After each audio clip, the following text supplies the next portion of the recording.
할렐루야.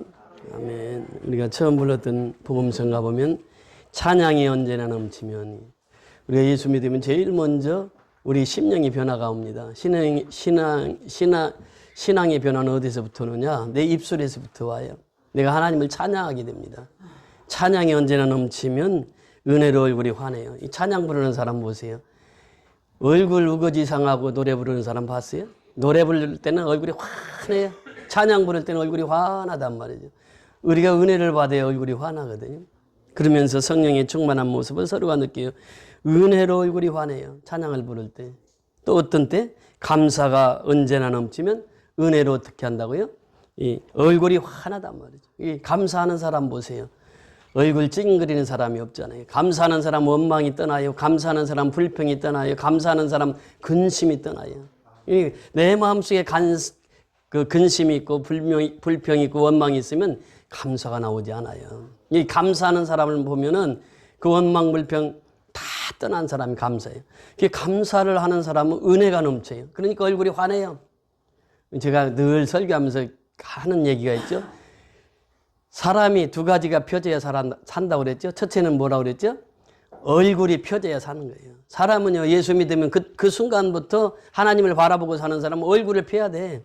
안 펴지면 대리미라도 다려가지고 얼굴을 펴야 돼. 얼굴이 펴져야 사는 거예요. 내 마음속에 근심이 있으면 얼굴이 안 펴져. 두 번째는요, 이 낙하산은 펴져야 살아요. 그렇잖아요. 낙하하는데, 공수부대들이 낙하하는데 펴지지 않아. 전에 그 북한에서 그 열병식인가 할 때 김정은이가 그 바람이 부는데도 공수부대 낙하하라고 그랬거든. 낙하하다가 이게 막 바람이 너무 세가지고 이게 안 펴져, 낙하산이. 그래가지고 몇 명이 죽었다고 그러더라고요. 그러니까 낙하산은 어떻게? 펴져야 산다. 얼굴도 펴져야 사는 거예요. 인생 그렇습니다. 펴져야 살아요. 얼굴도 펴져야 되고 낙하산도 펴져야 산단 말이죠. 그러니까 내 얼굴이 항상 환할 수 있는 것은 감사가 넘치는 삶, 찬양이 넘치는 삶, 그 은혜로 얼굴이 환하다는 것이에요. 성령의 충만한 모습이라는 게 그것이에요. 그러면서 사랑이 언제나 넘치면 은혜로 얼굴이 환해요. 그러니까 이 사랑이라고 하는 건 기독교 핵심입니다. 사랑 없이는 아무도 살아갈 수가 없는 것이에요. 이 사랑이 넘치면 얼굴이 환해요. 성령의 충만한 모습이 된다는 것입니다. 마지막, 기도가 언제나 넘치면 그래요. 영의 삶은요, 기도입니다. 기도 없이는 영의 삶이 이루어질 수가 없어요. 성령의 충만한 모습은 무엇을 통해서? 기도를 통해서요. 기도는 하나님과 호흡이거든요. 하나님과 늘 호흡하고 사는 사람은 언제나 그 얼굴이 은혜로 환해요. 성령의 충만한 모습이 그를 통해서 나타난다고 하는 것입니다. 오늘 날 구원하신 주 감사 두 번째 부른 복음성가인데, 저는 이 찬송을 부를 때마다 늘 이 감사라고 하는 것을 입에서 끊을 수가 없습니다. 매일처럼 날 구원하신 주 감사. 그러니까 내가 하나님 앞에 감사하면서 첫 번째 감사의 목적이 뭐냐? 날 구원해 주신 주 감사예요. 나를 죄악된 세상에서 나를 건져주셨단 말이죠. 내가 어둠의 세상에 살아가고 있을 때 하나님 나를 건져주셨다는 거예요. 그러니까 이 하나님께서 콕 집어서 너는 내 아들이야. 너는 내 딸이야. 그렇게 하나님이 지명해서 불러주셨다고 하는 것입니다. 이사야서 43장 1절에 보세요. 내가 너를 지명하여 불렀나니, 지명해서. 한 사람 한 사람 딱 찍어서 지명의 소리를 불러주셨다는 거예요. 그러니까 우리가 구원받은 것은 전적인 하나님의 은혜입니다. 왜 우리를 구원해 주셨어요? 하나님 앞에 감사하라고. 왜 우리를 구원해 주셨어요? 하나님께 찬양하라고. 그래서 이 날 구원해 주신 주 감사해요. 그러니까 우리는 매일처럼 감사의 첫 번째 원리가 나를 구원해 주셨다고 하는 것이에요. 그리고 하나님께서 모든 것을 우리에게 베풀어 주시잖아요. 그러니까 감사하는 거예요. 하나님만 보면은, 하나님만 생각하면 감사가 넘치는 것이죠. 그러면서 응답하신 기도 감사, 거절하신 것도 감사. 가만히 돌이켜보세요. 내가 기도한 대로 다 이루어졌다고 하면 어떻게 됐을까요? 나는 세상 사람이 되고 말았을까요? 내 욕심껏 구했거든. 그런데 욕심으로 기도하는 것은 하나님 다 거절을 하십니다. 그러니까 거절하는 것도 감사해요. 내가 기도할 때 다급해서 참 고난 중에서 부르짖어 기도했을 때 하나님 응답해 주셨어. 내가 병마로 인해서 죽어갈 때 부르짖었더니 하나님께서 고쳐주셨어. 응답해 주신 것 감사해요. 그러나 거절하신 것도 감사라고 하는 것입니다. 헤쳐나온 풍랑 감사, 모든 것 채우시니 아픔과 기쁨도 감사, 절망 중 위로 감사해요. 사람이요 보면 그렇습니다. 여호와는 나의 목자시니 내게 부족함이 없으리로다. 이 시편을 읽을 때마다, 이 시편을 들을 때마다 어떤 마음이 듭니까?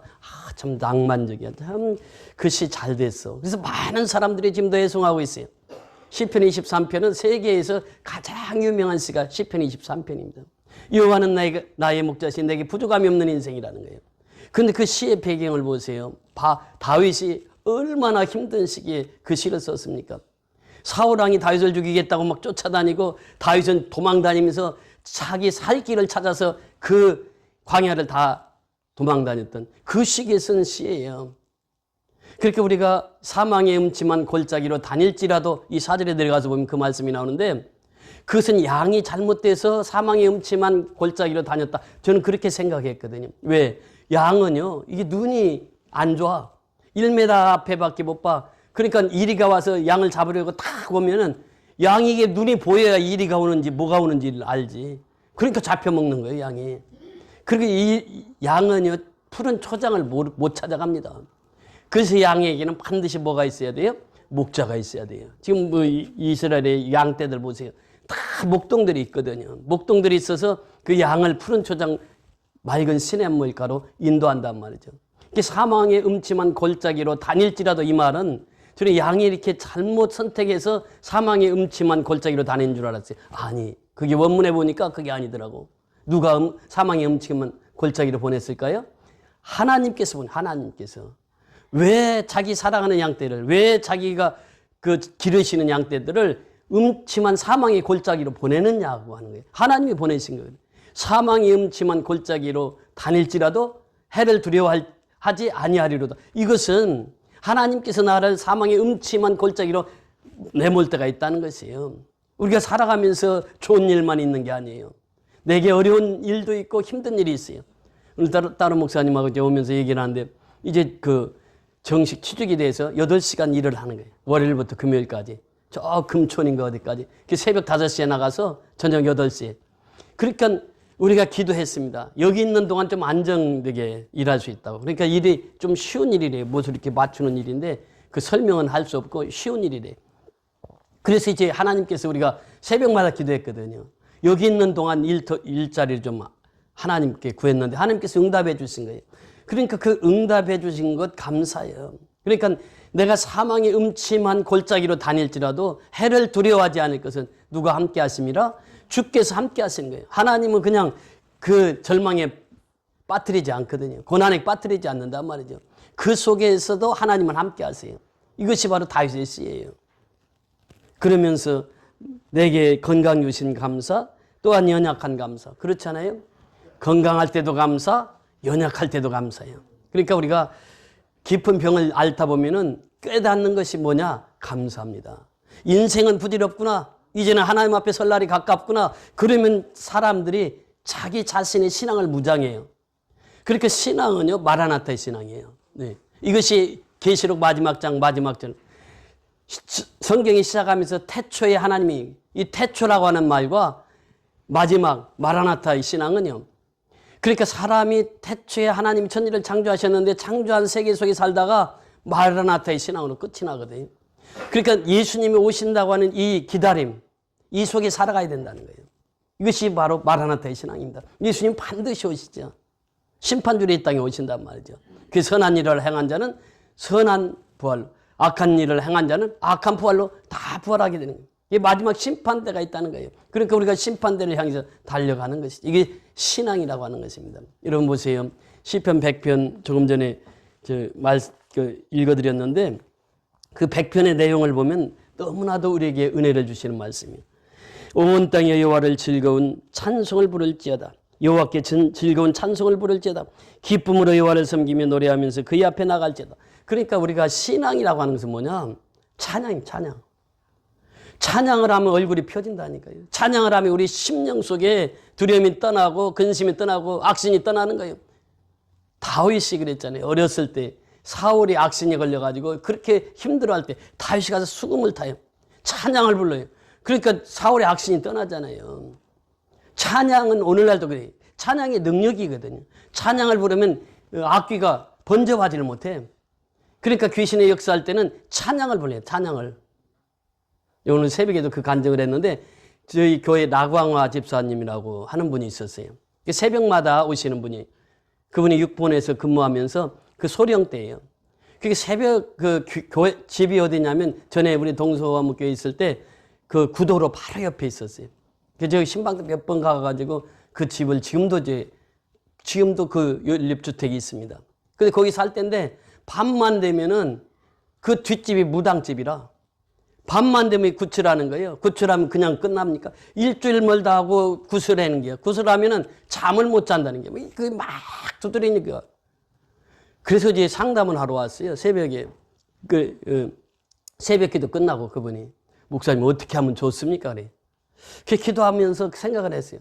아니 카세트 집에 있죠. 찬양 테이프 있죠. 예. 그걸 그쪽에다 딱 틀어놓으라고. 딱 틀어놨어. 그랬더니 이 무당에 이 신이 안 내리는 거야. 찬양이 막 계속 그 굿하는 대로 가니까. 그래가지고 무당이 와서 빌드라는 거야. 이거 좀 제발 좀 이거 찬양 좀 틀어주지 말라고. 이거 들으니까 내가 장사가 안 되는 거야. 그럼 당신이 이사 가라고. 그래서 무당을 이사 가게 만든 게 뭐냐? 찬양이 찬양. 찬양은요, 그런 간증이 수없이 많습니다. 전에 그 표순영 집사님 앞에도 그 무당이 있어서 처녀 무당. 그 무당이 있어가지고 내가 그쪽 보고 찬양하라고 그랬거든. 근데 거기도 이사 갔어. 수십 년 하던 무당집 이사 갔어. 저기 신정동에서도 그 브라질 갔던 그 형제 이름이 생각이 안 나는데 그 집 신방 갔더니 바로 집 앞에가 무당집 있어. 그 수십 년 이렇게 같이 사는 거야, 무당. 그래서 찬양하라고 그랬어. 찬양하고 기도하고 명하라고. 예수의 이름을. 거기도 무당집 이사 갔어. 여러분 찬양의 능력이 있습니다. 그래서 우리가 늘 하나님 앞에 나올 때마다 찬양하는 거예요. 근데 찬양을 하게 되면 하나님의 능력이 나타나서 역사가 이루어진다는 거예요. 찬양과 그 다음에 뭐라고요? 감사예요, 감사. 제가 은혜 받는 것은 시편 그 100편의 4절에 보면 그렇게 말씀하세요. 4절에 그 말씀을 하십니다. 감사함으로 그 문에 들어가며, 감사함으로 그 문에 들어가며. 무엇입니까? 그 문에 들어간다는 건 하늘문에 들어간다는 것이요. 하늘문을 열어서 거기 들어간다는 것이 다시 말하면 교회 문을 들어오는 것이에요. 그러니까 우리가 교회 올 때마다 문턱을 넘을 때마다 어떻게 하라고? 감사하라고. 왜? 아버지 집에 오니까. 아버지 집에 오니까. 저는 이 교회에 있으면서 제일 감사한 게 그래요. 나갈 때 들어갈 때마다 하나님 감사합니다. 제가 이 시편 100편 4절의 말씀을 의지해서 그 문에 들어가며 감사하고. 그러니까 우리가 교회 올 때마다 감사가 넘치는 신앙으로 와야 되는. 그리고 나갈 때도 역시 감사가 넘치는 신앙. 이게 뭐냐면 우리의 신앙이야. 감사는 믿음의 척도입니다. 감사가 많은 사람일수록 신앙이 깊은 사람이요. 감사가 없는 사람일수록 신앙이 없는 사람이요. 그러니까 이 감사는 신앙의 척도예요. 그러니까 교회 올 때마다 늘 감사가 넘치는. 그 문에 들어올 때마다 감사함으로 그 문에 들어오거니. 감사함으로. 찬양함으로 그 궁정에 들어가고. 이 감사와 찬양은 떨어지지 않습니다. 항상. 이 감사는 성경에서 너무 많은 곳에 감사를 말씀하세요. 이 뒤에도 또 찾아보겠습니다만 감사만큼 많이 나오는 단어가 없어요. 왜 감사해야 되느냐? 감사는요, 하나님 기뻐하시니까 그래요. 감사는요, 생각 속에서부터 나오는 것입니다. 그래서 이 thanks라고 하는 그 감사라고 하는 단어는 think에서 온 동의어입니다. think라고 하는 것은 무엇입니까? 생각 속에. 내가 생각을 하는 거예요. 우리가 왜 주의 만찬을 합니까? 예수님께서 2000년 전에 나를 위해서 십자가에 죽으셨단 말이에요. 이걸 생각을 다시 떠올리라면, 다시 기억하라는 거예요. 왜 예수님이 십자가에 죽으셨는지를. 이것이 성만찬이거든요. 떡을 떼면서 예수님은 나 같은 죄인 살리시기 위해서 예수님 십자가에 못 박혔지. 예수님은 나 같은 죄인 살리시기 위해서 허리에 창을 받으셔서 물과 피를 다 쏟고 십자가에서 죽으셨지. 이것을 매일 생각하라는 거예요. 그러면 감사가 절로 나온다는 것입니다. 예. 그래서 그 문에 들어가면서 감사하고 그 궁정에 들어가면서 하나님을 찬양을 하는 거예요. 그러면서 4절에 계속해서 말씀하시기를 그렇게 말씀하십니다. 그에게 감사하며 그의 이름을 송축할지어다. 누구에게 감사해요? 하나님께 감사해요. 내가 오늘 이 자리에 서 있는 것 감사해요. 내가 전에도 말씀드렸잖아요. 내가 암 수술하면서 내가 대한민국에 살아있기 때문에 암 3기를 이기고 나올 수 있었다는 거예요. 만약에 미얀마에 내가 태어났다고 하면은 어떻게 발견하냐고, 암을. 그리고 어떻게 치료하냐고. 그냥 죽어야 돼, 거기서는. 근데 하나님께서 대한민국에 태어나게 하셔서 대한민국에서 그 의술이 얼마나 좋습니까? 그 하나님께서 살려주신 것은 이제 하나님께서 일할 하나님의 사명이 있기 때문에 살려주신 거예요. 그렇잖아요? 그러니까 우리가 모든 일을 보면서 뭘 깨닫느냐 하면 그 감사. 감사 없이는 하루도 살아갈 수 없다는 것이, 이것이 신앙입니다. 그러면서 이 3절에 올라가서 보면 그렇게 말씀하세요. 여호와가 우리 하나님이신 줄 너희는 알지어다. 하나님을 알아야 감사가 나옵니다. 하나님 모르는 사람 감사가 없어요. 박철록 선교사라고 지금 사명이라는 책이 지금 제 교육자실에 좀 몇 권 있는데, 그분이 방글라데시 선교를 갔습니다. 갔는데 하나님은 있는데 그 감사가 없더라니, 감사. 그래서 감사를 만들어서 가르쳐 주는 거예요, 감사. 그러니까 줄 때마다 이것을 감사해야 된다. 또 하나님 앞에 나올 때마다 하나님 앞에 감사해야 된다. 그래서 11조를 가르칠 때 그렇게 가르쳤다는 거예요. 이것은 하나님께서 우리에게 주신 것인데 이것을 감사로 하나님 앞에 드려야 된다. 그래서 그때 가서 보니까, 현장에 가서 보니까 애들이 한 2,000명 모였는데 11조를 했는데 쌀 한 대밖에 안 돼. 먹을 게 없으니까 가지고 올 게 없어. 그럼에도 불구하고 그것을 가르치는 거예요. 하나님 앞에 감사해야 된다. 그래야 살아간다. 이것이 우리, 그러면서 하나님을 알게 하는 거예요. 무엇보다도 인생은 중요한 것이 하나님을 아는 것입니다. 너희 하나님을 알지어다 이렇게 말씀하세요. 그러면서 그 하나님을 어떻게 하려고요? 그는 우리를 지으신 이유. 누가? 하나님이 우리를 지으셨단 말이에요. 우리는 피조물이에요. 하나님이 창조주라는 거예요. 하나님이 우리를 지으셨어요. 그리고 우리는 누구의 것이니? 그의 것이니. 누구의 것이에요? 하나님의 것이 되었단 말이에요. 이제는 내 인생이 아니에요. 박종수 형제, 누가 지으셨어요? 나를. 하나님이 지으셨지. 그럼 어떻게 살아야 돼? 당당하게 살아야 돼. 어떻게? 어깨 쫙 펴고 당당하게. 우리 아버지가 누구라고요? 하나님이셔. 나는 하나님의 백성이야. 그러니까 나는 하나님의 백성답게 살아가야 돼요. 그러니까 이 세상에 누구보다도 꿀릴 게 없어요. 우리는. 우리 아버지가 누구라고요? 하나님이시란 말이에요. 그리고 하나님이 너는 내 것이야 그렇게 말씀하세요. 이사야 43장 1절에도 보면 내가 지명하여 너를 불렀나니 그래요. 한 사람 한 사람 딱 집어서 하나님께서 너는 내 것이야 그래요. 근데 하나님의 것을 누가 타치하겠느냐고요 하는 것이죠. 그래서 우리는 하나님의 백성은요 당당하게 살아가야 돼요. 그래서 오늘 그 말씀이요. 우리는 그의 것이니 그의 백성이요. 그래. 누구의 백성이요? 하나님의 백성이란 말이에요. 나는 누구의 백성이요? 하나님의 백성이라는 거예요. 당당하게 살라는 거예요. 하나님의 백성답게. 그러면서 뭐라고 말씀하십니까? 그의 기르시는 양이로다. 양은요 그냥 길러지는 게 아니라고요. 목자가 있어야 된다고 했죠. 기르시는 양이에요. 양. 우리는 하나님이 기르시는 양이란 말이죠. 우리가 곡식을 심습니다. 저는 이렇게 추수감사주일 이렇게 오늘 지키면은 내년 추수감사주일 때는 무엇을 할까? 그래서 이 주말농장에다 그것을 먼저 생각해요. 그러니까 이 감사가요 1년 내 감사하는 것은 이 추수감사주일, 내년 추수감사주일 때는 무엇을 올릴까? 감자도 심고 고구마도 심고 지금 제 머릿속에는 다 있어요 지금. 근데 농사를 짓다 보니까요 얼마나 농사는 정직한지 몰라요. 감자 심으면 뭐가 나요? 감자가 나와. 태경아, 고구마 심으면 뭐가 나온다 그랬지? 고구마가 나와. 태경이도 다 알아. 감자 심으면 감자 나오고 고구마 심으면 고구마 나와. 정직해요 땅은요. 절대 감자 심는데 고구마 안 나옵니다. 고구마 심는데 감자가 나올 수가 없어요. 제가 이번 추수하면서 얼마나 감사했는지요. 그냥 심으면 그냥 자라는 게 아니에요. 이 곡식은 농부의 발자국 소리를 듣고 자란다고 그러잖아요. 또 이 곡식은요 하나님과 합작품이 된다는 게, 농사는 하나님께서 비 내려주시지 않으면 농사가 돼야 안 돼요. 안 돼요. 하나님 햇볕 주시지 않으면 농사가 돼야 안 돼요. 안 돼요. 땅이 좋아야 돼. 양곤에 가서 이런 거 아무리 심어봐도 하나도 안 나고 있는 땅이 그냥 바닷물이 이렇게 다 있어. 양곤 성교연합교나 식물이 하나도 없어. 여기는 자랄 수가 없어. 이 바닷물이 다 이렇게 와가지고 이 땅이 또 좋아야 돼. 그러니까 우리가 이 농사라고 하는 건요 농부가 그 발걸음 소리를 듣고 이게 자란다고요. 저기 호박 키우는 거 보세요.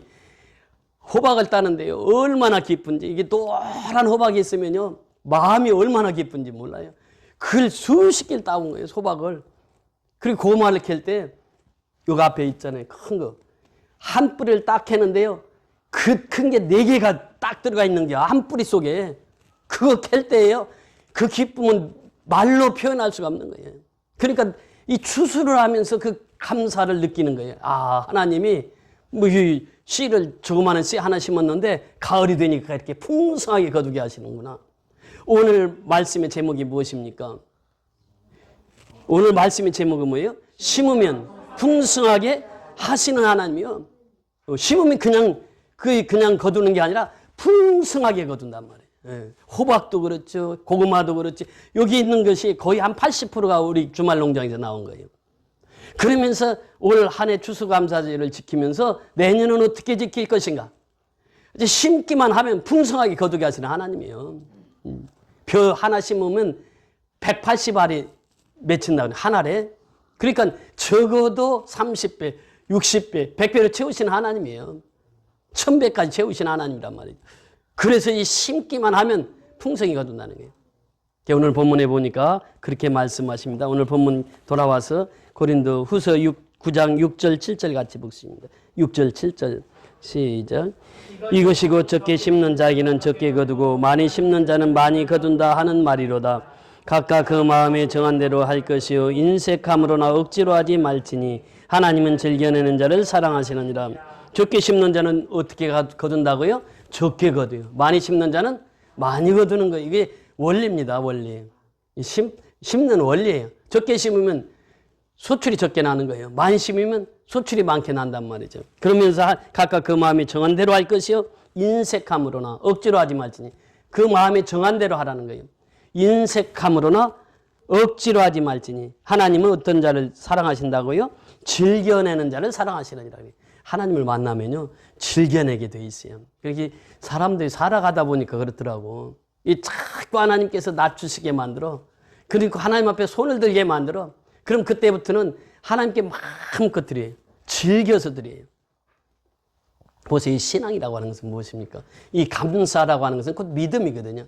믿음 있는 사람이 감사해요. 믿음 없으면 감사 못 하거든요. 아브라함을 보세요. 아브라함의 그 신앙을 보면요. 정말 하나님 앞에 순종하는 신앙이었어요. 하나님 명령하면 그대로 순종해. 이 뭐예요? 믿음이 있기 때문에 그래요. 믿음이 있기 때문에. 그 아브라함 누가 가르쳐 주지도 않았어.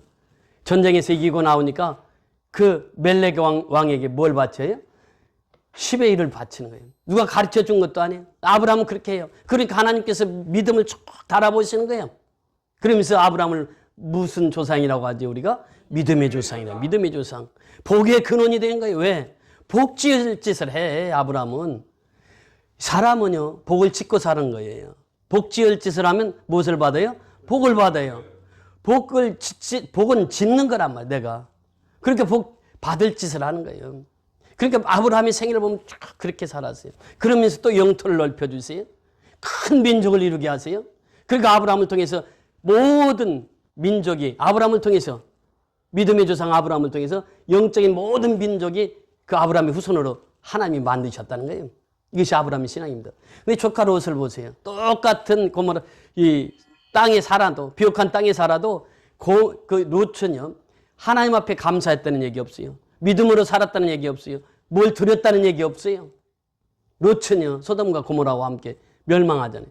그러니까 우리가 인생을 살아가면서 보면요 그 믿음이 있는 사람과 믿음이 없는 사람을 하나님께서 대조시켜요. 그래서 아브라함은 믿음으로 살았단 말이죠. 다윗 보세요. 다윗이 그 시편 23편이나 시편 100편 기록할 때에 다윗은 그렇게 어려운 상황 속에서 이 시를 기록했단 말이죠. 그렇게 사울이 죽이려고 할 때 그 동굴 속에서 숨어 다니면서 그렇게 자기 목숨 연명하기 위해서 살았어요. 그런데 이제 사울이 죽고 다윗이 왕이 됐어요. 그때 다윗을 넘보는 나라들이 있었습니까? 다윗이 왕이 있을 때 백전백승이요. 우리 이순신 장군처럼 12척이 남았나이다. 12척까지 그냥 왜군을 다 물리친 것처럼 이 다윗은요 가는 곳마다 승리를 해요. 그런데 그 승리의 배경이 어디 있냐 하면은 도망 다닐 때 동굴을 다 알아놨어. 길을. 그러니까 적군들이 쳐들어오면 요리 오겠구나. 길을 다 알아버렸어. 그러니까 왕이 될 때 싸우면 싸우는 대로 이기는 거예요. 다윗이. 다윗의 신앙은 뭐냐? 항상 감사해요. 사망의 음침한 골짜기로 다닐지라도 감사해 다윗은. 근데 사울을 보면 어때요? 사울은 감사하지 않아요. 사울은 이제 처음에는 다윗을 참 잘 대해줬습니다. 그런데 이 다윗이 높아지니까 사울이 죽이려고 그래서 사울이 다윗을 죽이려고 그렇게 쫓아다니잖아요. 사울에는 감사가 없었어요. 믿음이 없었어요. 다윗에게는 믿음이 있었고 하나님 앞에 감사가 있었단 말이죠. 그러니까 다윗을 들어 쓰시는 거예요. 오늘날도 역시 마찬가지입니다. 가인과 아벨이 있습니다.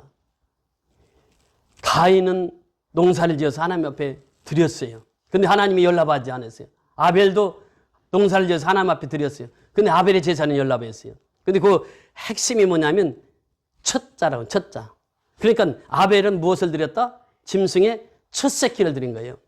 첫 것은 하나님 것이다. 이걸 깨달은 거죠. 근데 가인은 어때요? 드리기는 드려야 되겠는데 이거 어떤 걸 드리지? 그래서 아마 추수하고 나서 까불러 가지고 쭉정이들이 있어요. 알고 보니 다 곳간에 넣고 쭉정이는 다 버리거든. 아마 쭉정이 드리지 않았는가? 그렇게 생각해 볼 수 있어요. 첫 곡식을 드리지 않았다고 그랬어요. 그러니까 하나님께서 가인은 제사는 받지 않고 아벨의 제사를 받았어요. 이런 원종수라고 하는 권사님 잘 아시죠? 대전고등학교 나와가지고 서울대 의대 나오신 그분이 이제 서울대 의대 수석으로 합격하고 그 인턴으로 있을 때 서울대병원에서 인턴을 하고 있을 때 첫 봉급을 타가지고 어머니에게 이제 가지고 와서 어머니 첫 봉급을 받아왔습니다. 그러니까 얘야 너 인턴하면서 얼마나 고생 많았니? 이거 첫 봉급이지? 첫 것은 누구 것이지? 첫 것은 누구 것이에요? 아버지 거. 그러니까 아버지께 드리자. 인턴 월급 받아가지고 첫 월급을 하나님께 다 드렸어요. 그 본인은 어머니가 혼자 계시고 그러니까 좀 효도 좀 하려고 그렇게 했어요. 근데 그 드리고 났더니 하나님께서 더 크게 축복해 주셨어요. 인턴들 중에서 최고의 수석 합격자가 되어버린 거예요. 수석이 된 거예요. 그래가지고 인턴 월급의 2배를 받았어. 2배를. 그래가지고 너무 기뻐가지고 어머니한테 갔어. 어머니 나 인턴에서 수석했다고요. 2배, 월급의 2배를 받아가지고 왔어요. 그 어머니가 기도하는 거예요. 어머니가 종수야, 예, 너 전에 상금 받아온 적 있니 없니? 한 번도 없는데요. 이것이 첫 상금이지? 첫 상급이지? 네, 이것도 하나님 거야. 그래서 키우는 게 원정수 권세. 지금 미국에서 암 전문의로 아주 유명하게 사용되고 있잖아요. 쓰임받고 있잖아요. 그렇게 사람은요, 어려서부터 그 신앙교육이 얼마나 중요한지 몰라요. 지난주 금요일 날 설교를 마쳤습니다. 설교를 마치고 이제 제가 교육자실에 들어갔어요. 그랬더니 홍성규 형 집사님이 태율이 태경이 귀엽다고 3,000원을 용돈을 줬대요. 태율이가 왔어요. 여기 교육자실로. 와가지고는 1,000원 들고 왔어. 들고 와 하는 말이, 목사님, 나 이거 하나님 앞에 투자하러 왔어요. 하나님 앞에 투자하러 왔다는 게, 내가 그 얘기를 듣고 얼마나 감동이 됐는지 몰라. 하나님 앞에 투자하러 왔대. 장로님한테 교육을 받아서 그런지 경제교육을 잘 받았더라고. 드리는 건요, 하나님 앞에 투자하러 왔는데, 하나님 앞에 투자하면 적어도 몇 배 받는다고? 30배, 60배, 100배는 받아. 태율아, 이제 너 하나님 앞에 투자했으니까 그렇게 받아. 하나님이 그렇게 주실 거야. 그러니까 태경이도 하나님 앞에 나도 투자하러 왔어요. 둘이서 1,000원씩 다 들고 왔어. 그래서 야, 나 여기 하나님 앞에 드리는 건 저 뒤에 가면 헌금함이 있어. 거기에 갖다 둬. 그랬더니 1,000원씩 다 갖다 넣었어. 드림이야. 예. 드리면요, 심는 것이거든. 내가 물질을 심으면 물질의 축복을 받아. 내가 건강을 심으면 건강의 축복을 받게 되는 거예요. 이게. 신앙은 바로 그거예요. 내가 쟤들 보면서 참 은혜를 많이 받아요. 7살 태경이를 보면서, 또 84세 되신 배 집사님을 보면서, 금요일 날 다 나오고, 지난주인가는 10명인가 그렇게 나왔더라고. 너무 감사하죠. 그래서 은혜인 거예요, 은혜. 보면요, 애들은 시키는 대로 하거든요. 그러니까 할머니가 항상 11조 신앙을 해. 11조보다도 더 많은 예물을 드려. 그러니까 이 애들이 보고 잘하는 거예요, 보고. 디모데가 어떻게 신앙이 잘합니까? 외조모, 외할머니. 그 다음에 어머니의 신앙을 이어받은 게 디모데란 말이에요. 그러니까 디모데는 혼혈하거든요. 그 당시 혼혈아들 얼마나 핍박을 받았어요. 아유, 우리나라도 혼혈아들은 그렇잖아요. 그런데 디모데가 그렇게 훌륭하게 쓰임을 받을 수 있었던 것은 위조모의 신앙 따른 거예요. 오늘날도 역시 마찬가지입니다. 우리가 자식 키울 때 제일 중요한 것은 뭐예요? 하나님 앞에 11조하는 거 가르치고 하나님을 잘 섬기는 걸 가르치면 그게 자식 농사 제일 잘하는 거예요. 제일 잘하는 거예요. 그러니까 우리가 이 신앙은 그렇습니다. 항상 그에게 감사를 잃지 않게 하는 것. 아벨이 드린 것은 첫 것을 드렸어요. 첫 것을 드리는 신앙, 이것이 하나님이 원하시는 신앙이란 말이죠. 우리가 이 한국이 참 그래요. 전에 그런 말이 한참 유행했던 때가 있습니다. 헬조선이라고, 젊은이들 세계는. 그런데요, 대한민국처럼 복받은 나라가 없어요. 제가 이번에 그 영국 기자가 본 대한민국이라고 하는 글을 읽으면서 참 감동을 받았는데, 한국에서 15년 동안 기자 생활을 했던 사람이에요. 영국 사람인데 마이클 브린이라고 하는 사람입니다. 이 사람이 한국인을 말한다 해서 여러 이제 글을 쭉 썼어요. 근데 여기서 보면 평균 IQ가 105를 넘는 유일한 나라가 대한민국. 일하는 시간 세계 2위. 또 노는 시간 세계 3위. 일도 많이 하지만 놀기도 잘하는 나라가 대한민국이랍니다. 그가 얘기하는 거예요. 문맹률이 1% 미만인 유일한 나라. 세계에서요, 문맹률이 1% 이게 저희 대한민국밖에 없다는 거예요. 미국과 제대로 전쟁했을 때 3일 이상을 버틸 수 있는 8개국 중에 하나인 나라. 미국과 전쟁하면 3일 안에 다 무너지는데 8개 나라만 미국과 3일 동안 전쟁을 할 수 있다는 게 그것이 대한민국이라는 게. 대한민국이요. 이번에 보세요. 미국에서 그 조선은 그 배가 미국 해군력이요. 장로님 그 세계 몇 프로라고 그랬죠? 다 합친 거에 반 이상. 네. 세계 전체 다 합친 거에 절반이 미국의 해군력이에요. 근데 그 해군에서 그 배가 고장 났어. 그래서 어디다 맡긴지 아세요? 배 고쳐달라고? 우리나라에다 맡겼어. 우리나라는 세계 어떤 배든지 다 고쳐 이제는. 그러니까 우리나라가요, 미국에서요, 우리나라를 무시 못하는 게 그거예요. 아, 우리나라한테 배를 맡겼어. 맡기면 어떻게 해요? 우리는 고치면서 기술 그거 다 알아 이제는. 우리나라에 이렇게 되었단 말이에요. 그래서 이게 그 기자가 그 보는 거예요. 세계 유일한 분단 국가이며 아직도 휴전인 중인 나라, 노약자 보호석이 있는 나라, 또 세계 유일 경제 대국 일본을 발톱에 사이 때만큼도 안 여기는 나라. 일본도 막 무시해버려 우리나라는. 여성부가 존재하는 유일한 나라, 음악 수준이 가장 빠르게 발전한 나라, 지하철 세계 평가 세계 1위로 청결함과 편리함이 최고인 나라, 세계 봉사국 순위 4위인 나라, 문자가 없는 나라에게 유엔이 제공한 문자는 한글이다. 유엔이 문자가 없는 나라에다가 제공하는 글이 뭐라고요? 한글이라. 한글이 컴퓨터 또 핸드폰 문자 보내는데 최고라는 최고. 한글만큼 이렇게 되는 게 없어요. 그래서 한글은요, 소리의 글자인데, 그 한글은 1100개를 소리를 다 표현할 수 있다고 하는 것입니다. 그게 세계 1위예요. 한글이. 그리고 이제 중국은 400개, 일본은 300개밖에 표현을 못 한다는 게. 그런데 우리는 1100개. 그러니까 이 한글이라고 하는 것이 얼마나 유명한지 몰라요. 미얀마 보세요. 한글 배우려고 줄 섰어요. 영어는 배우러 많이 안 가. 동남아시아, 서남아시아가 다 그래. 한글을 배우려고. 지금 한글 시험이 있어가지고 레벨 1부터 레벨 6까지. 그래서 거기 패스해야 한국에 올 수 있거든. 한글이 그렇게 우수한 글자라는 게. 이 세계적으로. 그러면서 이 세계 10대 그 도시 중에 하나가 한국에 있다는 게. 그 도시가 어디죠? 서울입니다. 그리고 이 여자들 잘 들어보세요. 유럽 통계 세계 여자 미모 순위 1위인 나라. 어딘지요? 1위인 나라. 어디예요? 대한민국. 제가 이렇게 세계를 한 20여 개국 다녔잖아요. 다녔는데 대한민국 여자들처럼 아무런 아름다운 여자 없어. 내가 아부하는 게 아니야. 진짜라니까. 이게 유럽에서 통계가 나왔어. 그리고 여자 골프에서요. 100명 중에 30명이 어느 나라 사람? 한국 사람이 한국 사람. 100명 중에 30명이. 이게 한국 사람이란 말이에요. 그러니까 이 한국 사람들은요. 강한 사람에게는 꼭 놈자를 붙이는 게 있대요. 그러니까 미국 놈, 소련 놈, 중국 놈, 놈자를 붙여요. 그런데 아프리카나 저 개발국가는 어떻게 하냐? 아프리카 사람, 미얀마 사람, 약한 자에게는 존중을 하고 강한 자는 놈자를 붙인다는 게. 그래서 중국보다도 기가 훨씬 센 나라가 대한민국이다. 중국 따라오는 거 염려하지 말라는 게. 기가 대한민국이 제일 세다는 거예요. 그래가지고 이 대한민국 사람처럼 이 기가 센 나라가 없다는 게. 이 지금 기자가 우리는 잘 몰랐는데 이 사람이 15년 살면서 한국을 연구한 거예요. 그래서 자기가 발표한 거예요. 그러면서 기가 가장 강한 민족이 대한민국이라는 거예요. 그러면서 그는 그렇게 얘기를 합니다. 이 외정시대 때 중국 사람이 죽은 사람이 32,000명이고 한국 사람이 32,000명이고 중국 사람은 3,200만이라는 거예요. 그러니까 1000배가 중국 사람이 더 많이 죽었어요. 일본 사람들한테. 그런데 중국 사람은 조용히 입을 닫고 있어. 그런데 한국 사람은 어떠냐?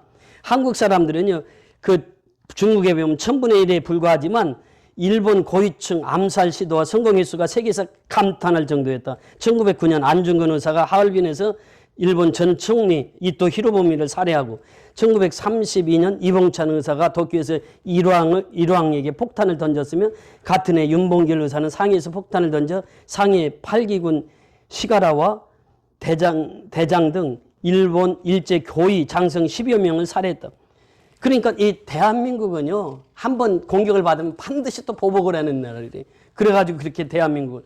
그래서 세계 IT 최고의 강국이 어디라고요? 대한민국이라는 거예요. 그러니까 지금 이제 대한민국이 그 6.25 때만 해도 북한이 대한민국보다 몇 배를 잘 살았느냐? 3배를 잘 살았더라고, 북한이. 그러니까 대한민국이 그때 78불이었어요. 61년도, 1961년도. 우리나라 78불일 때 북한이 얼마냐? 240불입니다. 북한이 우리보다 3배를 잘 살았어요. 필리핀은 얼마였느냐? 800불이었습니다. 필리핀이 우리나라보다 10배를 잘 살았어요. 1961년도에. 그래서 여러분 잘 아는 그 장충 체육관 있잖아요. 그 누가 지었죠? 필리핀 사람들이 지어줬어요. 한국 너무 못 살아가지고 필리핀 사람들이 장충 체육관을 지어서 헌물했어요. YMCA도 그랬고. 그러니까 그런데 지금 대한민국이 어때요? 필리핀 사람들이 다 한국 일하고 싶어가지고 줄을 서고 있어요. 지금 아시아. 그러니까 우리나라를 하나님께서 키울 수밖에 없는 것이 왜 그러느냐? 하나님을 잘 섬긴다는 거예요. 그러니까 한국인을 보면요. 한국인의 신앙심이 지금 세계에서 1위라는 거예요. 유럽 그렇게 한동안 유럽 신앙이 얼마나 좋았습니까? 2,000명 들어가는 교회에 지금은 어른들만 30명 예배를 드린다는 거예요. 그래서 전기값 낼 게 없대. 그래서 이 관광 수입을 해가지고 전기값 내고 있대. 이게 유럽이요. 미국 어떻습니까? 복음주의가 아닙니다. 지금 미국 교회들 보세요. 점점 무너져가고 있어요. 미국에서 동성애 허락했잖아요. 지금 미국 교회는요. 겉에는 교회 모습이어도 속은 다 썩어 들어가고 있어요. 대한민국은 그래도 아직까지는 복음적인 국가예요. 대한민국을 보면요. 참 감사한 게 그래요. 이 교회만 이렇게 성장한 것이 아니에요. 교회 속에 구청이나 이 경찰서 가면요. 신앙 좋은 분들이 참 많아요. 제가 강서 경찰서 경무하면서요. 신앙 좋은 경찰들이 참 많아요. 그 전에 한번 우리 교회 다녀가신 분 있잖아요. 그분은 전국 경찰 조직에게 그 신우 예배를 최초로 했던 그 목사님이 우리 교회 다녀가셨더니 강서구청도 그래요. 그때 그 국장 하셨던 김진성 국장님 보세요. 얼마나 신앙이 좋아요. 지금도요. 항상 저하고 매일 카톡 주고받는데 그 공무원들이요. 신앙이 참 좋습니다. 그러니까 우리나라는요. 교회만 이렇게 성장된 게 아니라 생활 속에 신앙이 깊이 뿌리 내렸다는 거예요. 더 중요한 것이 뭐냐? 대한민국은요. 지금 2만 7천 명이 선교사를 파송하고 있는 나라예요. 미국은 6만. 그러니까 미국이 제일 많이 보냈어요. 선교사를. 그런데 인구 비례로 하면은 대한민국이 1위예요. 2만 7천 명. 지금 4천 명에서 2만 7천 명을 선교사를 세계 곳곳에 보냈단 말이죠. 하나님 역사를 보세요. 선교사를 가장 많이 파송한 나라가 가장 부강했습니다. 영국의 해적의 나라였을 때 선교사를 그렇게 파송했어. 예수 믿고 그 변화돼가지고 선교사를 파송했더니 영국이 대영 제국이 된 거예요. 미국이 연주는 그 짧지만은 미국이 선교사를 제일 많이 보냈어. 그래서 미국을 하나님 제1 나라로 세워주신 거예요. 대한민국이 지금은 세계 지금 경제 6대국이 됐잖아요.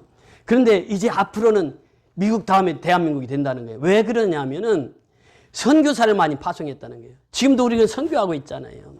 이것이 대한민국의 힘이라는 거예요. 대한민국의 조력은 어디서 오느냐? 신앙생활 잘하는 데서 온다는 거예요. 그러니까 우리가 이 신앙이라고 하는 게 너무 중요한 것이에요. 우리가 추수감사주의를 통하면서 내가 대한민국 땅에 태어났다고 하는 것을 자부심을 가지고 내가 하나님 앞에 택감을 받았다는 것 자부심을 가지고 나는 하나님 앞에 지명받아 나는 하나님의 백성이 된 사람이야. 나는 대한민국에서 태어난 사람이야. 대한민국이 세계 최고의 복음 국가야.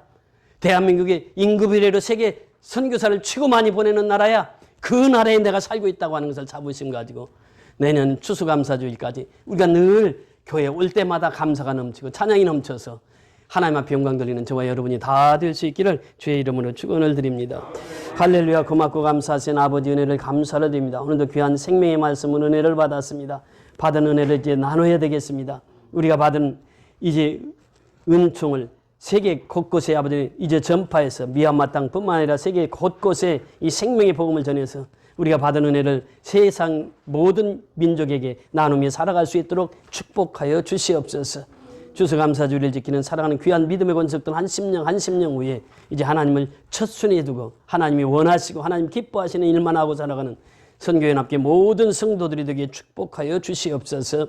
예수 그리스도 이름으로 감사하고 축복하며 기도드리옵나이다. 아멘.